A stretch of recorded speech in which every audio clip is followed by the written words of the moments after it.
ሙስሊሙም ክርስቲያኑ ማወቅ አለበት። ምንም ተደባብሶ የሚያልፍ ነገር የለም። አላህ ጭንቅላት አለው የለውም?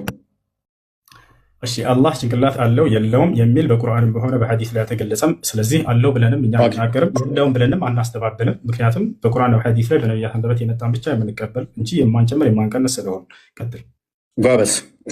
አንዴ በቃ ስለታበቃለህ። ስለዚህ አላህ ጭንቅላት ይኖረው በቁርአንም በሐዲስም አልተነገረም። የለውምም አለውም አትልም። ስለዚህ ጭንቅላት ሊኖረውም ይችላል ላይኖረውም ይችላል። አንገትስ አለው የለውም? እርሱም አልተገለጸም። ብልትስ አለው የለውም?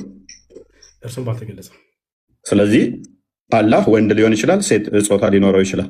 ኦኬ አንጀትስ አለው የለውም? ጾታ አለው ሊኖረውም ላይኖረውም ይችላል ያለህ ማን ነው? አንተ ነህ ያልከው እኮ የለውምም አለውም አንልም አልከን እኮ። ጾታ አላወራም። አንተ ነህ ያልከው። አሁን ስለ ጾታ አንስተሃል።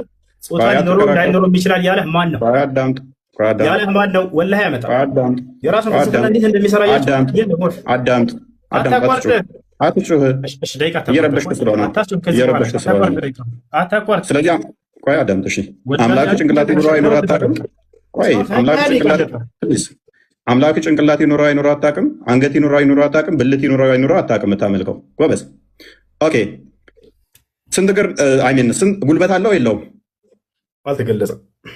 ባትስ አለው የለውም? አለ። ስንት ባት ነው ያለው? ባት ተብሎ የተገለጸው በቁጥር አልተገለጸም። ወላሂ ተገልጿል በቁርአን።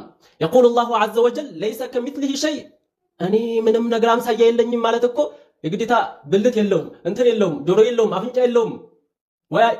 ኧረ እናስብ። እያንዳንዱ በጣም ብዙ ወላሂ የሚቀፍ አላነሳንም በዚህ ቪዲዮ ማለት ነው። እያንዳንዱ ነጥብ እያነሳን ኢንሻአላሁ ተዓላ በተለያዩ ክፍሎች እንትናለን። ሊላሂ ወረሱል ይሄ ቪዲዮ ብዙ ተደክሞበት ነው እየተሰራ ያለው።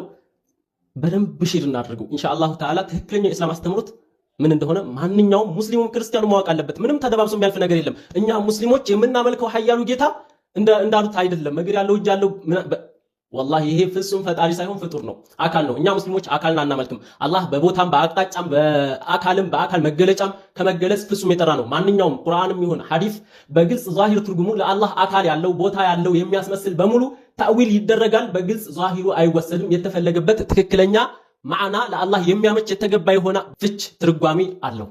ጎበስ። እግሩና እጁ ወገቡ የተያያዘ ነው የተነጣጠለ? አልተገለጸም። ኦኬ ከሌሊቱ 1/3 ሲወርድ እግሩ ነው የሚወርደው? እጁ አልተገለጸም። እርሱ ይወርዳል። ምንም አታውቅም። እንዲህ አምላክህን ምንድነው የምታመልኩ? ካዳ አልታውቅም። አልተገለጸም። ምንም አታውቁትም። ሐዲስ ኑዙል ላይ እንመለስ። እውነት የሚወርደው አላህ ነው ወይስ በአላህ ትእዛዝ መላኢካ ነው የሚወርደው? እናያለን። እያንዳንዱ ይኸው ኪታብ ፊት ለፊት ያስቀምጫለሁኝ። መላኢካ ነው የሚወርደው ኢማሙ ማሊክ ብለዋል። ግን እንዴት ነው አንድ ሰው ፈጣሪውን ይወርዳል ይወጣል እያለ ሊያምን የሚችለው? ሁሌ ዕለት ከዕለት እንግዲህ ሱሉሰል ለይል በሆነ ሰዓት ኢትዮጵያ ላይ ሱሉሰል ለይል ሲሆን እዛ ጋር ካናዳ፣ አሜሪካ፣ እንትና ኢሮፕ በጣም ብዙ ሀገራቶች ላይ 24 ሰዓት ሙሉ እንግዲህ መውጣት መውረድ ብቻ ሆነ። ይሄ የፈጣሪ ስራ እንዴት! ይሄ ትክክለኛው ኢማሙ ማሊክ እንግዲህ ይህንን ሐዲስ ሲፈስሩ ኢማሙ ማሊክ ከአራት መዛህብ መካከል አንዱ ናቸው። የንዚሉል መለኩ ቢአምሪ ረቢና የሚወርደው መላኢካ ነው በጌታችን በአላህ ትእዛዝ ብለው ነው የፈሰሩት። ይሄው እንግዲህ መውጣት መውረድ የፍጡር ባህሪ እንጂ የፈጣሪ ባህሪ አይደለም። እኔ አይደለሁም ያልኩት። ይሄው ኢማሙ ማሊክ እንግዲህ መላኢካ ነው የሚወርደው ብለዋል። አላሁ ተዓላ በዚህ የሚገለጽ ጌታ ስላልሆነ። ሌላው ቁርጡብይ ምንድነው ያሉት? ቁርጡብይን ካላወቃችሁ እንግዲህ ማን እንደሆነ በህስ ማድረግ ትችላላችሁ። ወአውላ ማቂለ ፊ ሐዲስ ኑዙል በሐዲስ ኑዙል ዙሪያ በተባለው ሁሉ በላጩ አሉ ማጃአ ፊ ኪታብ ነሳኢ ኪታቡ ነሳኢ ላይ የመጣ ነው። ሙፈሲረን አን አቢ ሁረይረተ ወአቢ ሰዒድ ረዲየላሁ ዐንሁማ ምን ይላሉ? ቃለ ረሱሉላህ ሰለላሁ ዐለይሂ ወሰለም። ሌላ ሐዲስ አለ። ሐዲስ ኑዙልን ያኛውን የመጀመሪያውን ሐዲስ የንዚሉ ረቡና የሚለውን የሚፈስር ሌላ ሐዲስ አለ። ምን ይላሉ ነብዩ? ስሙ ኢነላሃ ዩምሂሉ ሐታ የምዲየ ሸጥሩ ለይል አወል ثم يأمر ሙናዲን። አላሁ ተዓላ የሌሊቱ 1/3 ወይም ሱሉሰል ለይል የሚለው ሰዓት በሚደርስበት ሰዓት አላህ ያእምሩ ያዛል አሉ ነብዩ። ሙናዲን የሚጣራ ፈየቁል ይላል። ማን ነው የሚጣራው? መላኢካ። ማን ነው የሚታዘዘው? መላኢካ። ማን ነው ያዘዘው? አላህ። በአላህ ትእዛዝ መላኢካ ይጣራል ማለት ነው። ምን ይላል? ፈየቁሉ ሀል ሚን ዳኢን ፈዩስተጃበ ለህ ሀል ሚን ሙስተግፊሪን ፈዩግፈረ ለህ ሀል ሚን ሳኢሊን ፈዩዕጣ።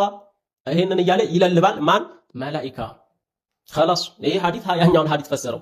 መላኢካ ነው በአላህ ትእዛዝ በዛ ሌሊት ሱሉሰል ለይል ላይ ወርዶ ሰማኡ ዱንያ ላይ የሚለልበው። ያው እንግዲህ ኢማሙል ቁርጡቢን ካልተቀበላችሁንም ማድረግ አንችልም። ሐፊዝ ኢብኑ ሐጀርም በዚህ ዙሪያ ምን ይላሉ? ፈትሁል ባሪ ላይ እንግዲህ ምን ይላሉ? ወቀድ ሐካ ኢብኑ ፉረክ ተናግረዋል እያሉ ነው። ባዕዱል መሻይኽ ضبطه بضم اوله ينزل ربنا ብለው ضبط አድርገውታል። ዩንዚሉ ማለት ያወርዳል ማለት ነው። አላህ ያወርዳል፣ ጌታችን ያወርዳል። ማን? መላኢካ እንዲወርድ ያደርጋል። ወዴት ነው የሚወርደው? ወደ ሰማኡ ዱንያ የሚወርደው መላኢካ ነው እንጂ አላህ አይደለም። ይሄ ነው ትክክለኛው የሙስሊሞች እምነት። አላሁ ተዓላ አጅራችሁን እጥፍ ድርብ አድርጎ ይመንዳችሁ። ይሄን ቪዲዮ በደንብ ሼር አድርጉ። ሊላሂ ተዓላ። ወሰላሙ አለይኩም ወራህመቱላሂ ወበረካቱ።